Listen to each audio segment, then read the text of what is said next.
A while ago, the federal government admitted that about half of the country's population live in extreme poverty. Nigeria also overtook India to become the country with the most poor people in the world. All of this point to the fact that Nigeria has a challenge on its hands and must work to improve the situation. Yet another warning from the World Bank in its latest Nigeria economic update says that the country's poverty rate could become worse, with up to 30 million more people falling into the extreme poverty trap in the next 10 years. But the world body says the federal government could change this narrative if it reforms its policies to bring about robust productivity and inclusive growth. The World Bank also highlighted Nigeria's fast-growing population, which it said could buy as much as 35 million as a major contributing factor to the country's status unless the pace of growth and job creation accelerates. Well, joining us now is social commentator Ambrose Igboke. Good morning. Thank you for joining us on TVC Breakfast. Good morning, Mike. Greetings to you. Thank you very much. Nice to see you, really. All right, let's look at the situation, Ambrose, the paradox Nigeria faces in terms of having so much resources and we're still getting reports such as this. What really is at the heart of this problem? Well, the heart of the problem, before I get it, let me reel out the scary statistics. First of all, they say that the growth rate is going at 2.1%. Meanwhile, the population rate is going by 2.6%. So population outgrows our growth rate in the economy.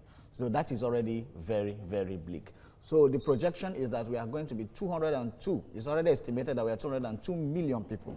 And what this suggests is that if we don't do anything proactive enough, that half of Nigerians are going to be in extreme, there's what we call poverty. And then there's a German friend of mine who said that his German counterpart was something that, we grew up in extreme poverty. My father had only one car. He said he corrected the man. That in Nigeria, that is not called poverty. That's what we call abject poverty. So that's what we have. So extreme, United States nations use the word extreme poverty. So we have extreme poverty. And that means over 100 million people are going to be extremely poor in Nigeria. That is scary. That's a population of some segments of Europe together. So then, another worrisome factor is that inflation rate is growing at 11%. That is also very scary. And then there's another statistics that, although we knew, but it was also very scary, which says that 80% of the extremely poor people reside in the northern part of Nigeria. So when you bring all this together, you now find out that we are not doing well at all. And then the forecast hunger, because the header intrusion into farmlands in the northeast, even in the middle belt region of Nigeria, has disrupted the farming season and the rest. And that has caused a lot of problems.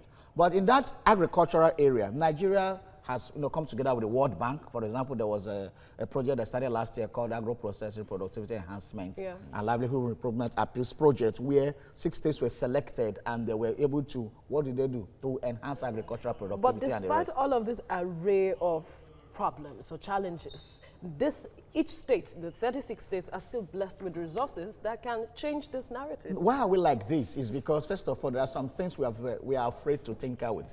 First of all, there is too much on the exclusive lists in the Constitution. For example, where the federal government is controlling mining, the federal government is controlling the resources of states. You have to, if you have some kind of solid mineral in Ekiti State, you have to go to Abuja, to the Ministry of Solid Minerals or whoever is in charge to get permission to mine your own. The governor of Enugu State has to go to Abuja to mine his coal. So that has, dwarfed development. So Nigeria is not actually operating as a federating state as it should. And that is what is hampering development. If it was a federating state and paying tax to the center and let the federal government always just be in charge of defense, foreign relations, and the rest, then states can concentrate in really, really grooming the economy. But what we have now is a kind of democracy, a kind of federating system that is only akin to Nigeria. All right. It's like a fudu economy.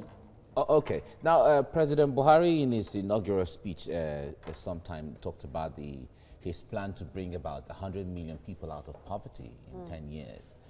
That was a commendable projection, if you ask me. But in getting there, or how to get there, is another thing. But what can he do? What can the government do to ensure that this 100 million people get out of poverty, so that the warning by the World Bank would not come to pass on Nigeria. Well, the World Bank has said that the growth rates, the economic growth rates, suggest that that cannot happen. That 100 million Nigeria cannot be lifted out of poverty. Rather, 100 Nigerian will fall into poverty if that does not. So what can happen is what we have been crying all this while. But the government know what to do. All the blue papers, all the green papers, all the red papers that have been swept under the carpet, and white papers. even white papers that have been swept under the carpet, all the economic reform conferences we have had, government have a report. What the government lacks is the political will to actually implement these things. While they are doing that, in fact, most of us are at loss why they are not doing some of the certain things they're supposed to do. So government always do what we call symptomatic diagnosis, and then they start acting with knee-jerk approaches instead of finding what is the causal effect of some of these things, and then go down to the deep root and tackle the problem. But our Nigerian government, and they're just waiting, like the statement the president made. What are the pragmatic implementation strategies? We don't even have an economic blueprint the way we are. What we hear with the vision, from right when I was a kid, I was hearing vision 1990, vision 2020, vision 2010, vision, all the vision. I don't know where the visions are gone now. So we are getting more. So these are just platitudes we bring up in the political arena to fool us from time to time, and each person comes and goes. If we can't continue like this. Joining us now is an analyst, Ambrose Iboke. Ambrose, good morning. Good morning. Nice to see you. Good morning. Right. Now, this is not the first time we're hearing warnings from either IMF or World Bank or Paris Club or London Club or maybe China Club or whatever it is. But what difference does this warning, how does it resonate with you? Does it make you feel, well, we've heard all of these things before, or is something Nigerians should really sit and look into? I will just ask our political leaders to do a kind of historical search on what caused the French Revolution that happened some 200 years ago in France, and that till today wiped away the France monarchical system of government. If they do a thorough research on that and understand what it took to have that happen, I think they may start heeding to these warnings, because the picture is very, very scary. People are currently in the same country we live. People die because they cannot afford a Medicare of 500 naira. People literally stop breathing because they can't afford simple drugs to cure feverish conditions. People die because they cannot even afford to go to the hospital. So they do all kinds of concoction and the rest, and then that's why there are so many witches right now in Nigeria that every sickness is caused by witchcraft, whatever that happens to you, because we don't even have the machines, the medical equipment, or the capacity training by medical personnel to handle sicknesses. So anyone that we cannot handle, we ascribe them to the supernatural. And that is what causes poverty, what we call hallucinations. So you start having so many index. Then, if I borrow the words of Pope Francis, he said Nigeria is practicing what they call voodoo economy. That's why we use the word voodoo economy. In Nigeria parlance, we call it the more you look, the less you see. Why are we not moving forward? We have all the bright minds. We have all the economic blueprints. We have people to learn from. We have our companions on this journey of modern nationhood. We have the Indonesia to learn from. We have the Malaysia. We started this journey with them. India, Brazil. We started this journey with them. Why are we where we are? I think one of our biggest problems, as I always reiterate at every given opportunity, is that the way our fiscal federalism is structured cannot engender growth. It will rather kill growth. I remember sometime between 1999-2000, Chief Ahmad Bola Tinubu, as governor of Lagos State, brought in Enron Energy to to produce power.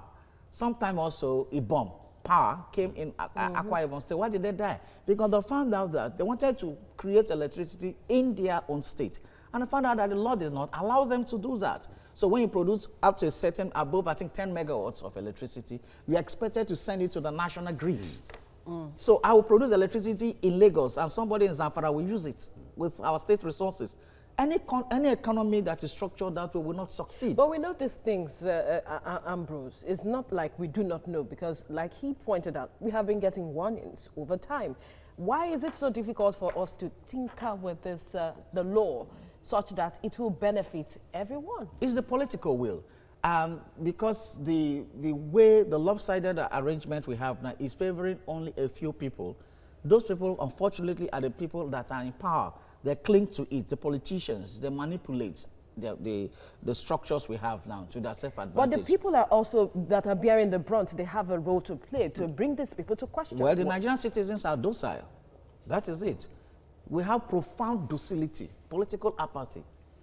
So what we do is that rather than tackle our for the past 1 year or few months, the local government allocation every month has been published. How many people have marched to the local government secretariat to demand from their chairman and councillors? But Ambrose, is it just the political aspect of things? Now, the issue there is the borders have been closed, and one of the reasons given was that they needed to ensure that they protect local producers and local manufacturers and all of that. How much of that local producers, either in agriculture or manufacturing or whatever, how much of that are they taking advantage of? It's because we don't even have enough political will and we don't have plans. Because I keep maintaining these staccato arrangements we do, these knee-jerk approaches by the federal government won't solve any problem. We are banning importation of clothes. How many textile industries do you have? Have they started functioning?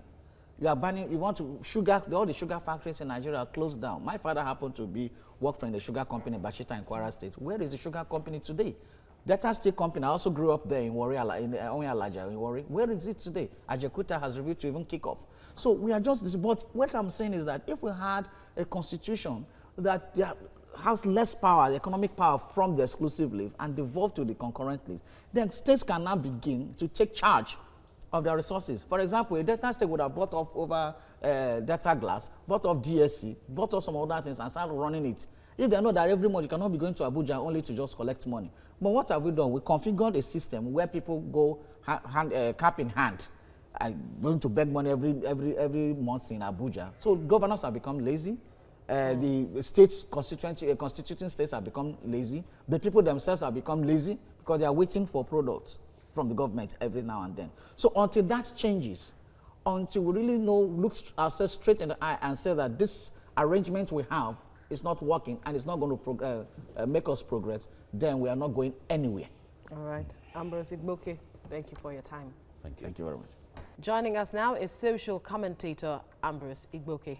Ambrose, thank you for joining us in TVC Breakfast. Nice to see you. Thanks very much, Mike. Now, a recent report by the World Economic Forum stated 3 things that Nigeria could do to, change this narrative: invest in girl-child education, invest in health and well-being, expand economic opportunities, and embrace technology.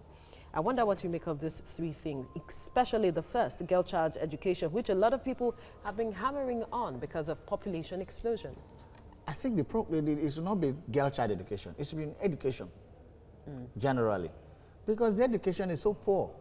The education we have is not even is not strong enough.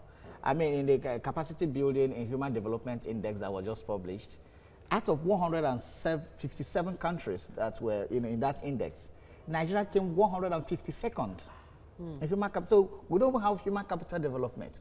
We are not training our people on artificial intelligence. We are not training our people on use of technology.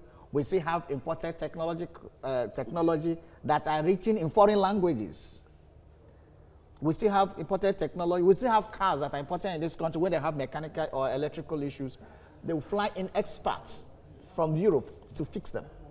So we don't even have what it takes to educate. So human capital development should be what is behind us when we are doing education. What we have are certificated graduates who are not even fit for modern work. So it is about education. It's very important, not even just the girl child education. Then the other issues that are being raised have always been there. These have been issues that have been there always. So how do we go? How do you invest in technology? When the people, you are not giving that waiver, import waiver for people who want to invest in technology. You are importing cheap technology. Even the simple farming tool, we cannot. Let me tell you something. The assembly plants we have in Nigeria, the local technology are not being supported.